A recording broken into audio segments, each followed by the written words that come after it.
primera reforma fue la reforma liberal en esas fechas, que fue más importante de lo que normalmente imaginamos, ¿no? Y probablemente fue la reforma universitaria más importante de toda la historia republicana.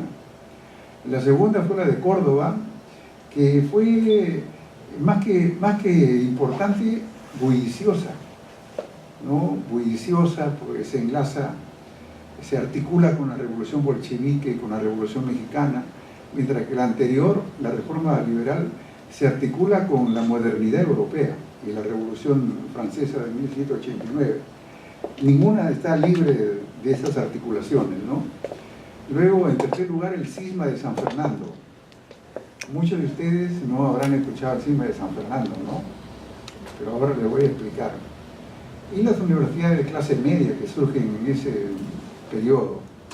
Y en tercer lugar, la reforma silenciosa, la que estamos viviendo ahora y que no la percibimos y que depende de este decreto legislativo 882 y que empezó en 96 y bueno, no es que sea 2010, ha terminado con el 9 de julio con la promulgación de la ley 30.220.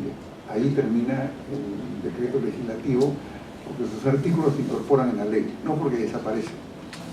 Entonces, la reforma liberal, que es la primera, la que crea la universidad tal como la conocemos, es una de las grandes obras del liberalismo del siglo XIX y que se sustentó en ese momento en las constituciones de 1856, que fue la Constitución de Castilla, y de 1860, la otra Constitución de Castilla.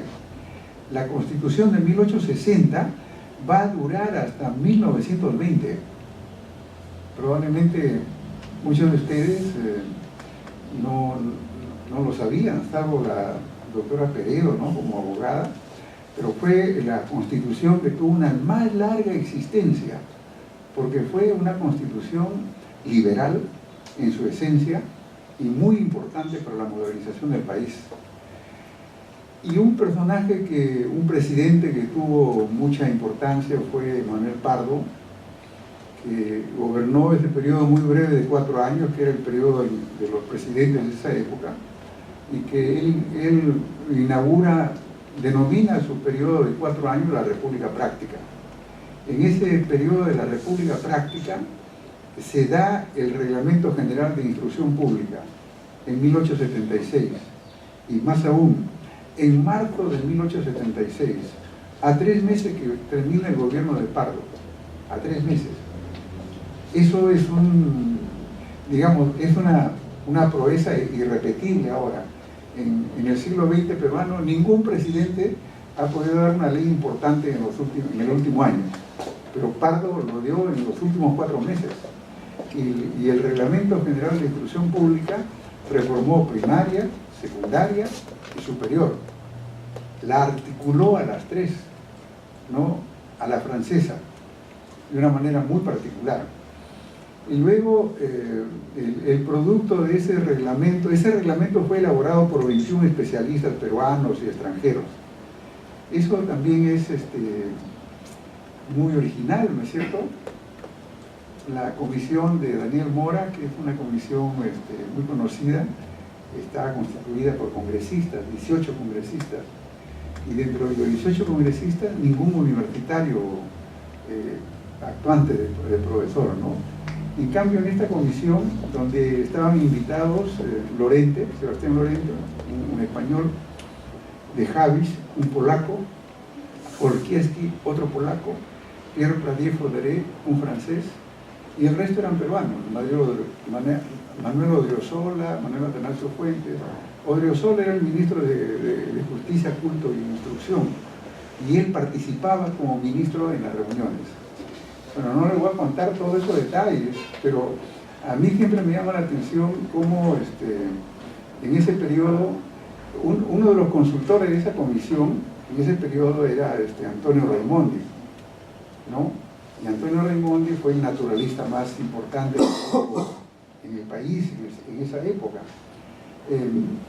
todos ellos, Lorente, de Javi, Forquieski, Pradiejo Heré, que reformó San Marcos, eran liberales y venían al Perú a cumplir su servicio político obligatorio, como en el siglo XX van a ser las guerrillas de Che Guevara o eso, ¿no? Habían italianos también que habían salido de Italia después de la derrota, de la integración italiana, como Raimondi, que no estaba de acuerdo a lo que pasaba en Italia y dijo: voy al Perú para hacer lo que el liberalismo pide hacer, ¿no? El descubrimiento del país. Bueno, no quiero detenerme en los detalles, porque quisiera mostrarles todo el panorama, ¿no? Esta es la revolución liberal, la universidad liberal. ¿Qué es la herencia más importante de la universidad liberal? Que es laica, estatal y profesionalizante, y al servicio de la nación. Bueno, ahí hay mucho que discutir, pero este señor que yo recuperé en San Marcos, contra viento y marea, porque me pareció a mí que era el fundador, realmente el fundador moderno de San Marcos, ¿no? Él, José Gregorio Pasoldán, de una familia arequipeña, un intelectual. La siguiente, porque, bueno, miren lo que dice él cuando se crea el San Marcos moderno, en 1861, 1861. Dice: desde hoy la Universidad de San Marcos, que todos consideraban muerta, comenzará a vivir. Esa frase, los lectores simples de un libro, a veces la pasamos tan rápido, ¿no es cierto? Y decimos, en realidad San Marcos no existía antes. Existían algunas alternativas a San Marcos, que era el Colegio San Carlos, el Gran Colegio San Carlos, y era el colegio, la Escuela de Medicina de San Fernando, que funcionaba aparte. Pero este año 61 se incorpora todo y aparece el sistema de facultades, y lo que era la Escuela de Medicina se convierte en una facultad. Y él agrega: la Universidad de Lima abandona la forma que recibiera en el siglo XVI y da el primer paso atrevido para presentarse digna del siglo que vivimos, el siglo XIX. Esa es la fundación moderna de San Marcos. ¿Qué aporta lo nuevo de San Marcos liberal? Una universidad que descubre el país, la historia de Sebastián Lorente. Sebastián Lorente es un español que viene y escribe la historia del Perú, que no la tenía, ¿no? Y la historia que escribe la divide en periodos: el periodo prehispánico, el periodo virreinal y el periodo republicano. Y nos dice que la historia del Perú, dice Raimondi, es la sucesión de tres periodos: un periodo muy antiguo, prehispánico, un periodo virreinal que trae la religión, la lengua y todos los instrumentos culturales europeos, y la república, y que los peruanos deberíamos rescatar esa sucesión de tres historias. Eso era algo verdaderamente nuevo, que los liberales lo sustentaban, y era un punto de vista muy particular, porque no era realmente así como él decía.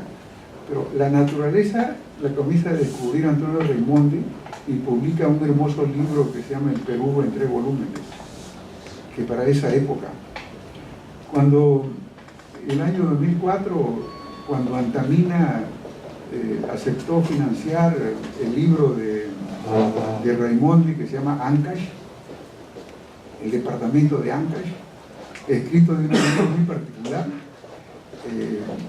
Estuvimos en la presentación y los mineros de Antamina, los dueños de Antamina que habían financiado, enviaron a su jefe de relaciones públicas, uno de los gerentes importantes, y yo me detuve en el libro, al presentar el libro, en el capítulo donde Raimondi en 1872 hablaba extensamente de Antamina y del potencial minero de Antamina.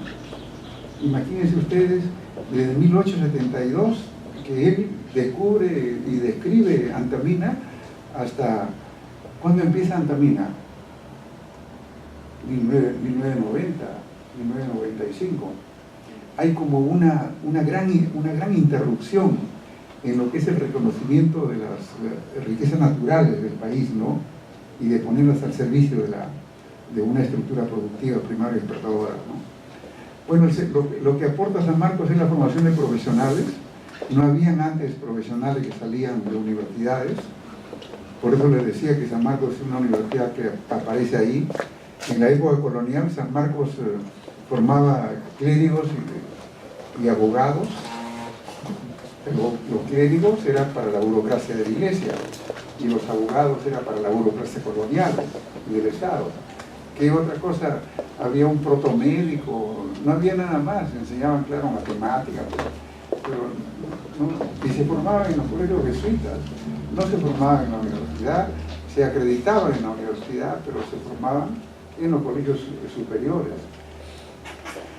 Bueno, lo que es importante es reparar en el servicio al país, ¿no? La universidad liberal estaba puesta al servicio del país, y muchos de los que trabajaban en la universidad, como Eduardo de Javis, que creo que después va a fundar la UNI, estaban interesados en la construcción de puentes, puertos, caminos, irrigaciones, para la agricultura y para la economía primaria y exportadora. Es decir, no había ninguna duda, nadie lo podía dudar, de que la universidad debería estar al servicio del país, de la nación, y trabajar todos en la docencia o en la investigación para que el país se desarrolle. El tema que ellos no se preguntaban era ¿de quién es el país? Eso no se preguntaban los que vienen después. En la reforma de Córdoba, que se inicia en 1919 y culmina en 1983 con la última ley que acaba de ser dejada de lado, ¿no?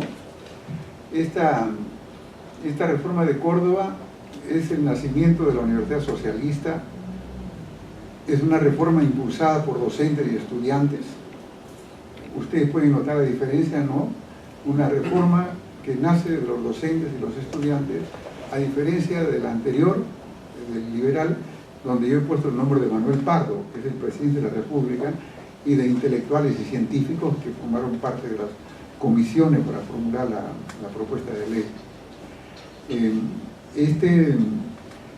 Esta reforma de Córdoba, claro, tiene una viabilidad porque el gobierno del presidente Leguía, Augusto de Leguía, entró en coincidencias con la dirigencia estudiantil y la dirigencia docente.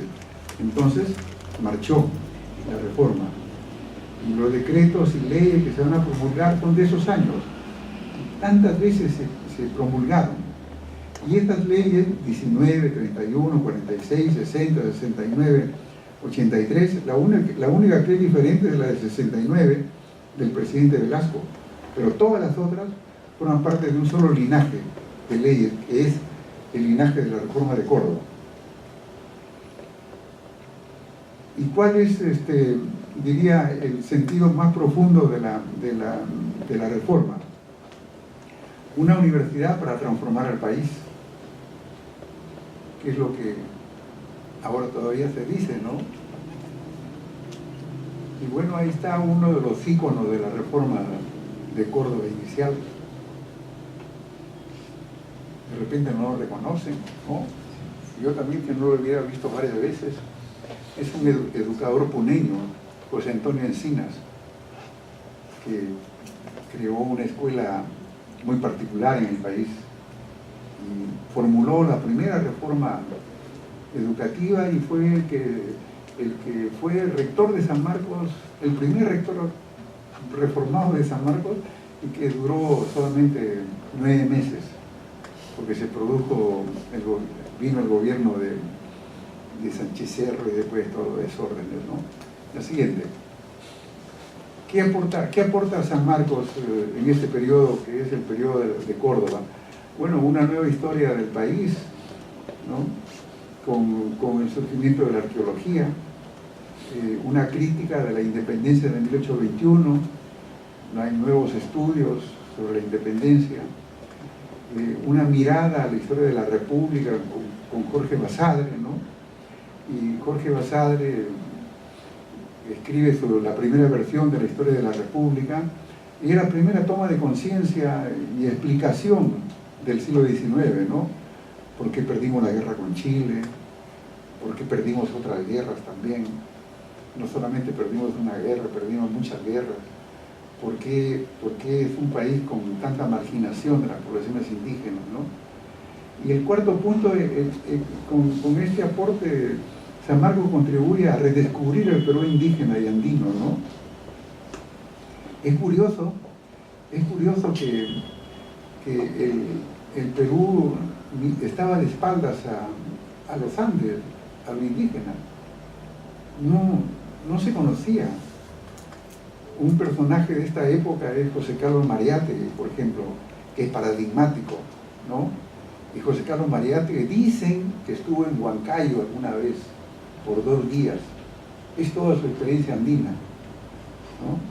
Entonces, en este periodo aparecen los arqueólogos, aparecen los antropólogos, que comienzan a viajar al interior y comienzan a descubrir las culturas, las lenguas, y miran la complejidad del país, y comienzan a interesarse en el quinto punto por la nación peruana, y a preguntarse qué ha sido el Perú, qué es, y para qué es como es, ¿no? Y aparece el último punto, que es el problema del indio y de la propiedad de la tierra. Bueno, entonces la universidad lo que busca es transformar el país. Era una situación de injusticias acumuladas, y la universidad se pone a la cabeza de la transformación del país.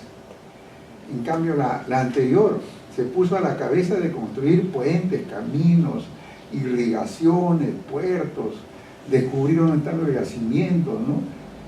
Pero la otra universidad busca descubrir todas las irracionalidades, la forma de explotación, la forma de...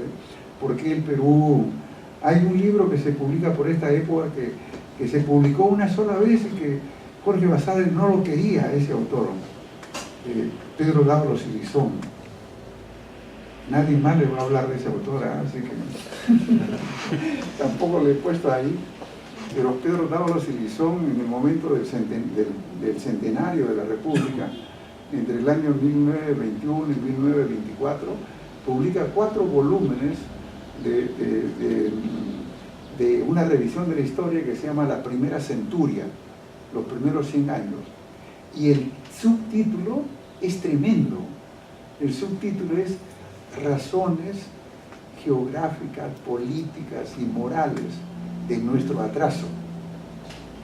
Es decir, que en esos años 1920, Perú, el grupo de intelectuales peruanos que estaban en la universidad ya sabían de que había un problema de atraso en el país.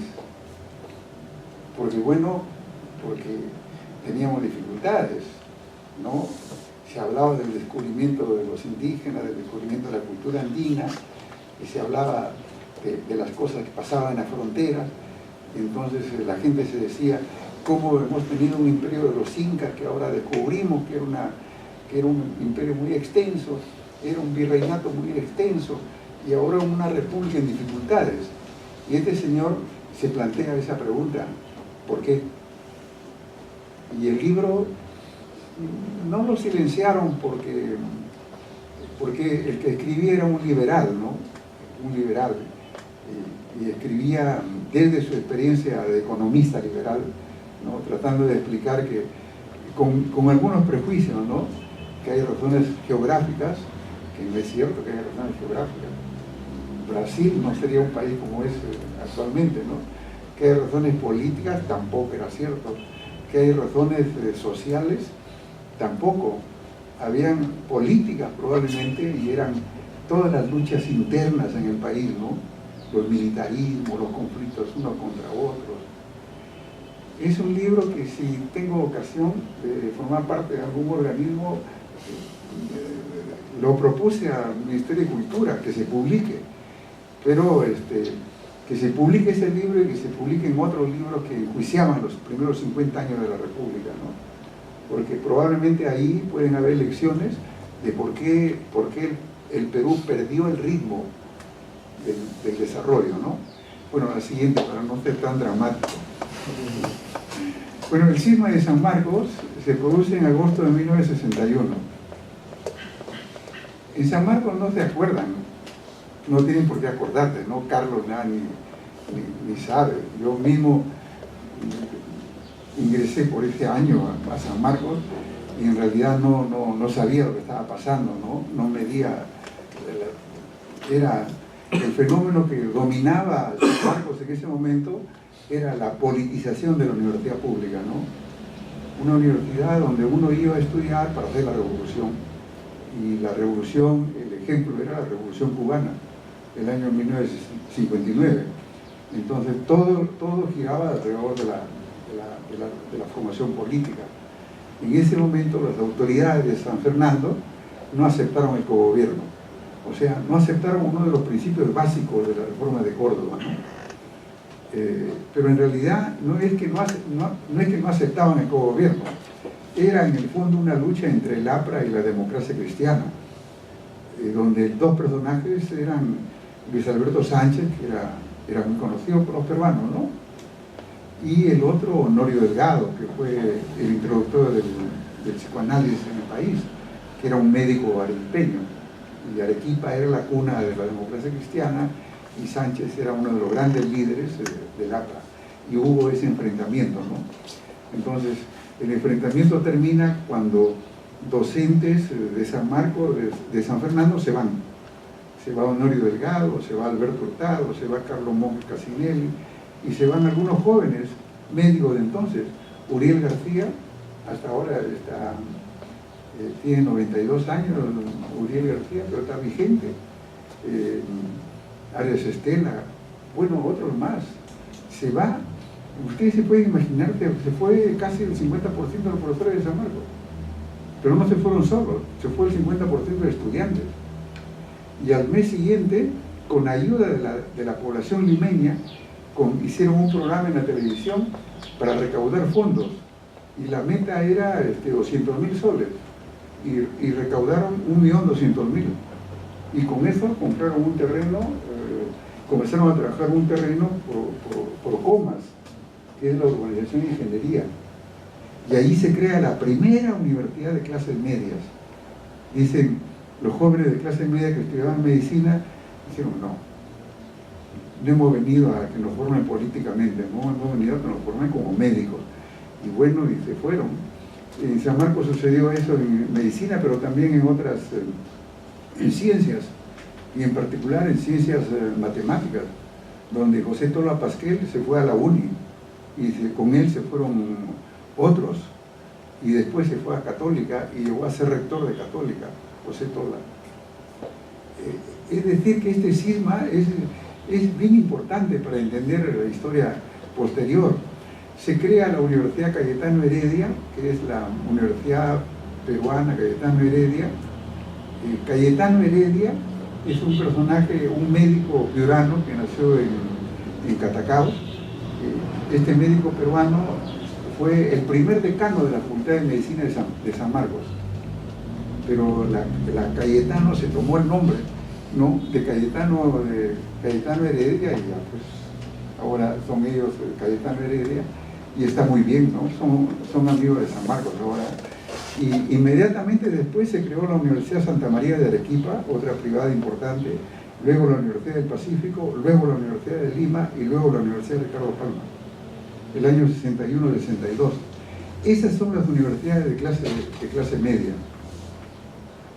que ya se alejan de la universidad pública. Y bueno, el último momento es la reforma silenciosa, que así le llaman algunos, yo en particular, ¿no? La reforma silenciosa trae consigo el nacimiento de la universidad empresa. Nos acercamos a la actualidad, ¿no es cierto? De la universidad empresa, que es una propuesta, la propuesta es impuesta desde la economía de mercado.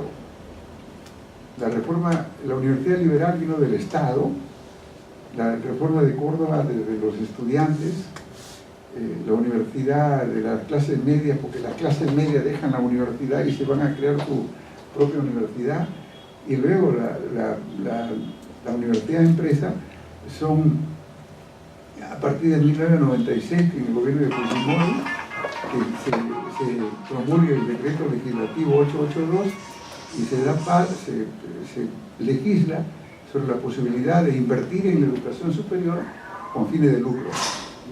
Ningún país latinoamericano tiene eso. Podemos estar orgullosos, ¿no?, de que haya un decreto legislativo que manda, que autoriza, que legitima que cualquier empresario puede aportar 100 y retirar 200 de las pensiones de los estudiantes. Cuando he explicado este tema a los amigos colombianos, ecuatorianos o chilenos, dicen: aquí no hay eso, pero ya es igual. ¿No? Que hay universidades también de tipo empresarial, ¿no? ¿Y qué es lo que originó? Claro, cuando hay un buen negocio, ¿qué es lo que origina? Cuando en Madre de Dios hay bastante oro en el río, ¿qué es lo que origina? La minería informal. Entonces originó la multiplicación de las universidades. Pero las universidades entendidas como un servicio, un servicio del individuo y del desarrollo del país también. Esta es la propuesta silenciosa que no lo hacen, no produce ruido, sino es un tema de ANR, de CONAFO, de autorizaciones. A veces el CONAFO no autorizaba, por ejemplo, a las peruanas, y a las peruanas recurría al Poder Judicial, y el Poder Judicial, con sentencias judiciales, lo hacía funcionar, ¿no? Es decir, este periodo 96-2010 es el periodo que ahora estamos viviendo.